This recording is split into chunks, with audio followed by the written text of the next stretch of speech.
A notification pops up on your phone, another deposit, 4 figures, it's the third one this week. You roll over, check your portfolio, and see nothing but green arrows pointing up.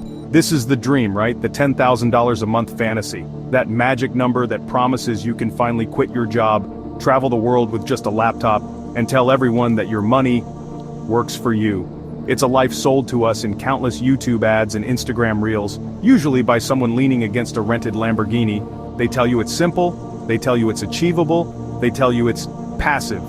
But what if the biggest lie they're selling isn't the $10,000? What if the biggest, most dangerous lie is that one seductive word, passive? Because while you've been dreaming of the finish line, they've kept you in the dark about the brutal, exhausting, and expensive reality of the race. This isn't the story they sell you in a weekend webinar, this is the ugly truth. The phone rings. It's 3:17 a.m. You know, deep down it's not good news. It never is at this hour. On the other end of the line is a frantic tenant, and all you can make out are the words, water, and everywhere. This is also what $10,000 a month looks like. It doesn't look like a beach in Bali.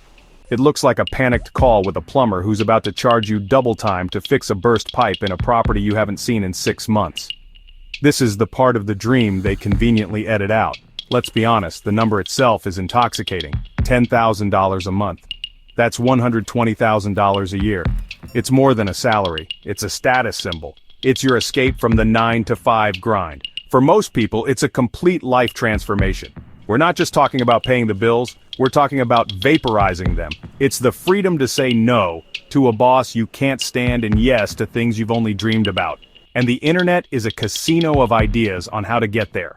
The gurus lay out these pathways like treasure maps. Path 1, real estate. Just buy a few properties, they say. Let tenants pay your mortgage. Sit back and watch the rent checks roll in. Path 2, digital products. Write an ebook or create a course one time and sell it forever. Make money while you sleep. Path 3, the stock market. Just buy some dividend stocks or an index fund and let compound interest do all the work for you. Each path is sold as a brightly lit, paved road to financial freedom. The pitch is always the same. Do the work once and reap the rewards forever. The idea that you can just build a machine, push a button, and watch the money pour in is the most powerful marketing tool ever created. And millions of us are buying into it, desperate for a life that feels less like a hamster wheel and more like a victory lap. But here's the secret. The people who actually pull this off don't look like those relaxed influencers. They look like tired, overworked, and perpetually stressed out business owners, because that's what they are. The biggest myth about passive income is the word passive itself. The idea that you can make serious money without serious effort is a dangerous fantasy. The reality is that nearly all of these income streams require a massive, front-loaded amount of work. It's not passive, it's a grueling, active grind to get started. Let's take our real estate investor, we'll call him Alex. The YouTube ad showed a happy couple getting keys, and then an immediate bank notification for rent received. Alex's reality was 6 months of relentless work. He spent every single evening and weekend glued to real estate sites analyzing hundreds of listings in a market he knew nothing about. He built complex spreadsheets to figure out cash flow, only to realize the famous 1% rule is basically a myth in most of today's markets. Then came financing. That wasn't a quick online form.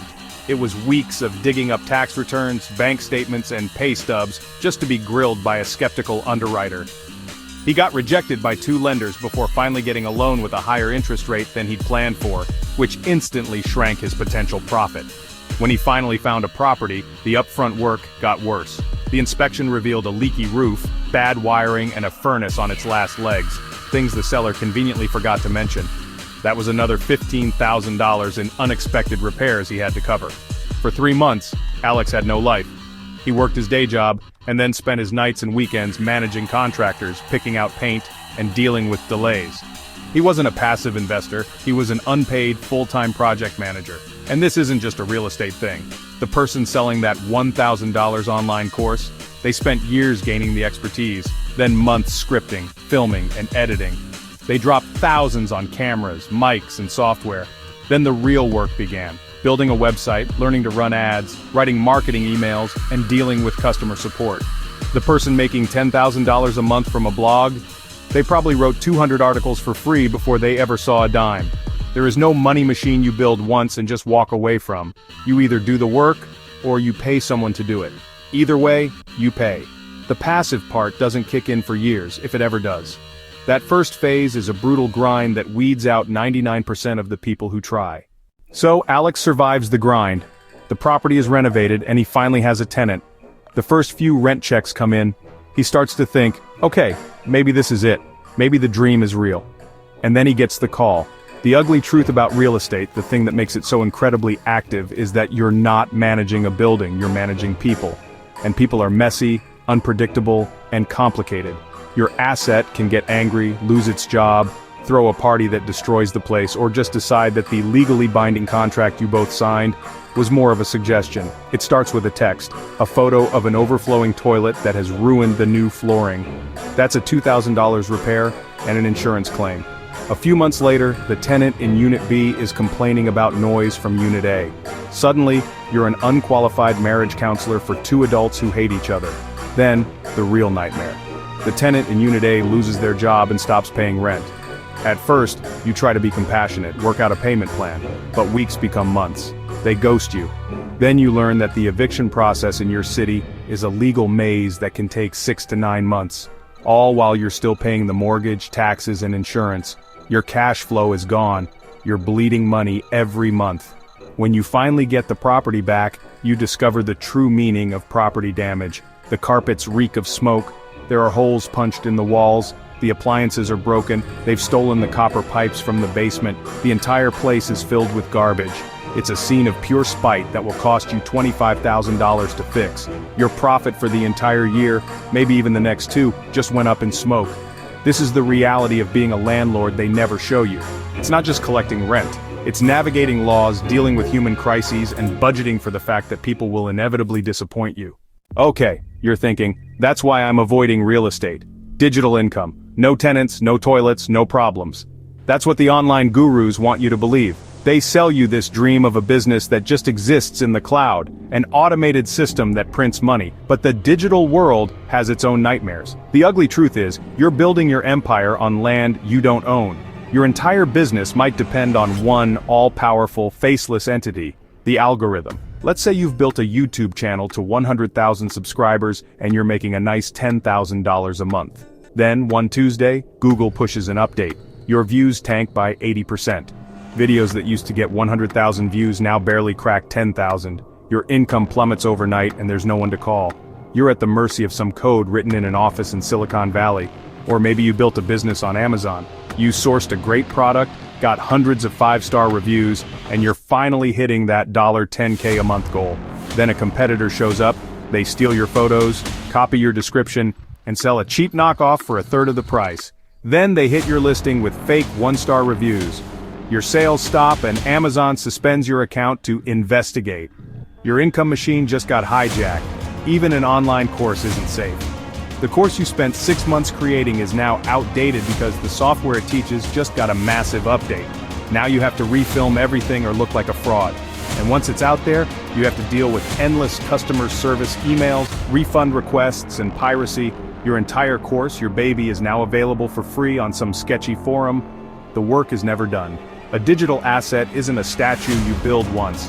It's a garden that needs constant weeding, watering, and pest control. You have to constantly create, market, adapt, and fight off an army of competitors and thieves. If you see an influencer posting on social media every single day to sell you a course on passive income, you should know their income is anything but. Even if you dodge the tenant disasters and the digital landmines, there's one final boss battle no one escapes: market risk. The dream of passive income is often sold as a bomb shelter from the economy. The truth is, these income streams are often more fragile than a regular paycheck. For the real estate investor, it's the sudden shock of rising interest rates. Your adjustable rate mortgage just shot up, wiping out your cash flow. Now you're losing money every month just to own the place. Or a big employer in town announces layoffs and rental demand dries up. You have to slash the rent just to get someone in the door, while your own costs keep rising. For the stock market investor, the risk is right there on the screen. You spent a decade building a dividend portfolio that pays you $10,000 a month. You feel invincible. Then a recession hits, the market drops 35%. The companies you trusted for income suddenly slash their dividends to save cash. Your reliable income gets cut in half, and your portfolio's value has cratered. The feeling of watching your life savings evaporate is the exact opposite of passive. It's active, gut-wrenching panic. Anyone who tells you their investment is a sure thing is lying. The idea that passive income is a risk-free path to wealth is the most dangerous myth of all. Your income is not guaranteed. A single economic shift, a new regulation, or a global crisis can shatter the illusion in an instant. Now, if hearing about 3 a.m. emergencies, tenant nightmares, algorithm meltdowns, and market crashes hasn't scared you off, then you might actually be one of the few people cut out for this. If you're still serious about building real wealth and you appreciate a dose of hard reality, then hit that subscribe button. On this channel, we don't sell fantasies, we build foundations. We talk about the ugly truths because that's the only way to prepare for them, and we're going to talk about how to do that, for real. So what's the answer? If passive income is a lie, should we all just give up and stay in our 9-to-5s? No. The solution isn't to abandon the dream, but to redefine it with brutal honesty.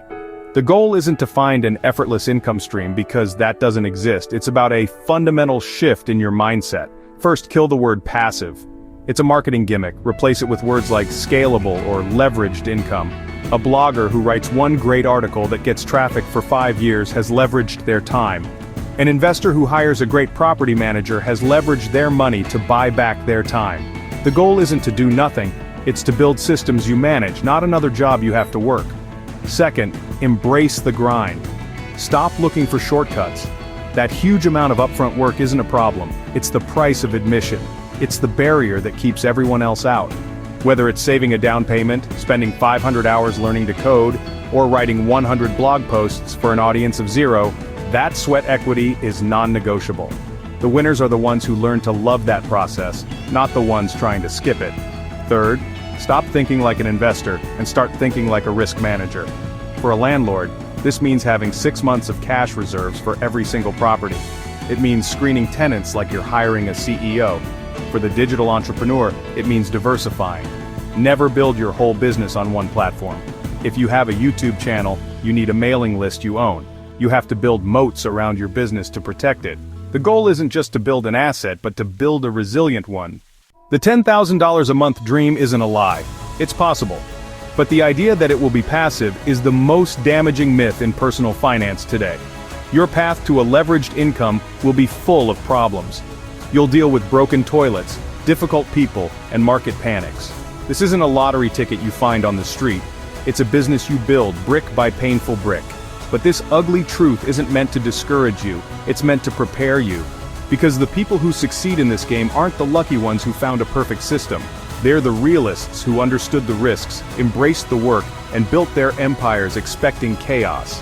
Leave a comment below with the most ridiculous passive income claim you've ever heard.